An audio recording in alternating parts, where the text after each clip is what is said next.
কি আবৃত্তি করে শোনাবে, আমরা সকলেই ওনাকে উৎসাহ দেবো ইনশাল্লাহ। মানুষের মাথায় ভূত চাপে, আমার মাথায় চেপেছিল ফুলকপি। কোন দুঃখে আমি সেদিন ফুলকপি নিয়ে একটা ছড়া লিখেছিলাম। শীতের দিনে তোমার কাছে ফুল চাইনি প্রিয়, সময় পেলে ভাজা করে ফুলকপি দিও। শীতের দিনে তোমার কাছে ফুল চাইনি প্রিয়, সময় পেলে রান্না করে ভাজা ফুলকপি দিও। ফেসবুকে এই ছড়া পোস্ট করার পর আমার জীবন এবং যৌবন ভাজা ভাজা ভাজা তিলের খাজা হয়ে গেছে। বউ আমাকে বলল, এই কবিতা তুমি কার উদ্দেশ্যে লিখেছ? আমি সরল গলায় বললাম, কার উদ্দেশ্যে মানে? এরপর বউ আমাকে একগাদা প্রশ্ন করলো, সব মিলিয়ে প্রায় 5 প্রশ্ন। সব কয়টা প্রশ্ন আমার মনে নেই, অল্প কয়েকটা মনে আছে। যেমন ধরুন, প্রথম লাইনে একটা শব্দ আছে প্রিয়। কে তোমার প্রিয়? কে তোমাকে ফুল দেয়? দিনে কয়বার দেয়? কেন দেয়? কিভাবে দেয়? কোথায় দেয়?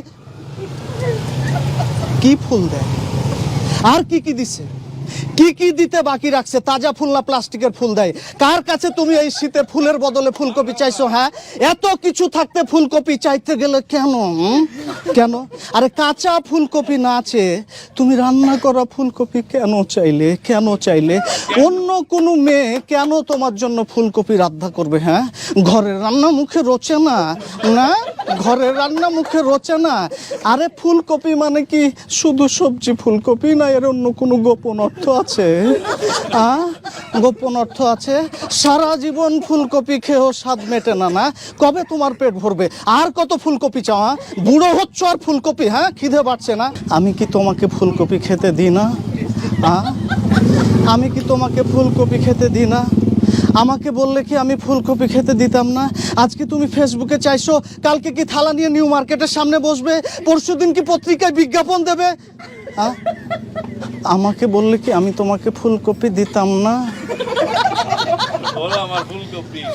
সর্বশেষ প্রশ্নটা বড়ই নির্মম, তোমার এত লোভ কেন? আমি কোনো প্রশ্নের উত্তর সদুত্তর দিতে পারিনি।